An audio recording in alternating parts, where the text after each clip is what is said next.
I've always said that I'm really, really happy. I never, I've never been able to walk. I never walked when I was little. I have very, very faint memories of being able to crawl.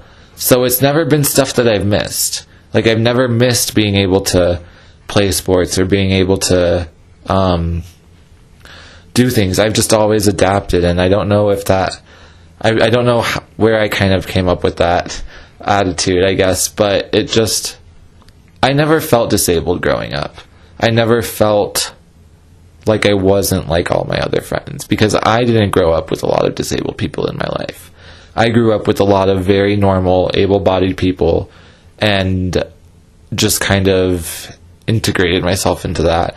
And it's kind of like when you hear stories about a pack of wolves raising like a bear cub, you know, and how the bear, I guess, would start acting like a wolf or something, thinking it's a wolf. That's kind of how I was. Like, I really had no idea that I was in a wheelchair and I was different from other people. So I just kind of grew up doing things differently, but I would still do them.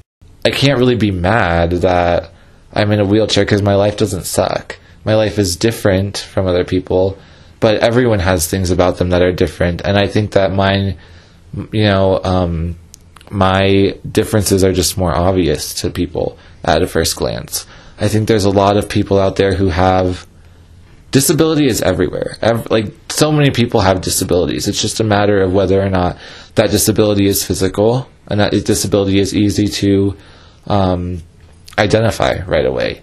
And for me, it is easy to identify, but I don't necessarily think that that means my life is any different or any harder than anyone else, because everyone has their own bag of stuff that they have to deal with and they have to carry. And it's different, and it's not really fair for me to say that my life is that much harder than someone else.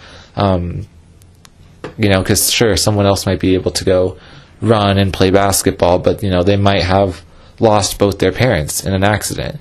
And I can't, who's to say that losing both parents isn't just as difficult as growing up in a wheelchair, you know? So I have spinal muscular atrophy type 2, and I was diagnosed when I was 15 months old, and it's similar to muscular dystrophy in that it's a neuromuscular disorder, and it's a muscle wasting disease.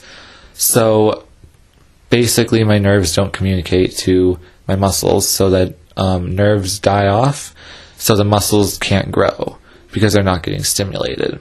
Your wheelchair definitely becomes part of who you are. It's kind of weird. You can almost take on like sensation through it. So when someone puts their hand on my armrest, even if I can't see it, I can tell.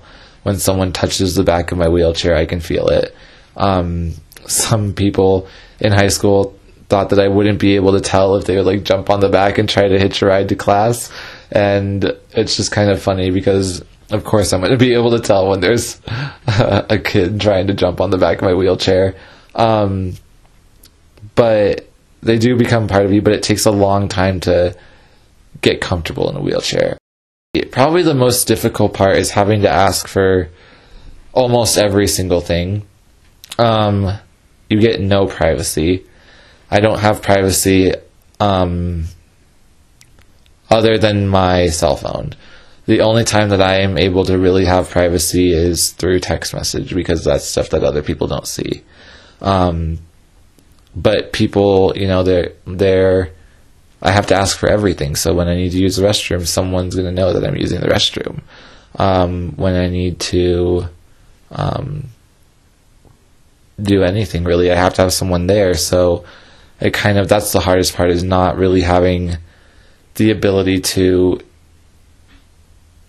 have like alone time sometimes.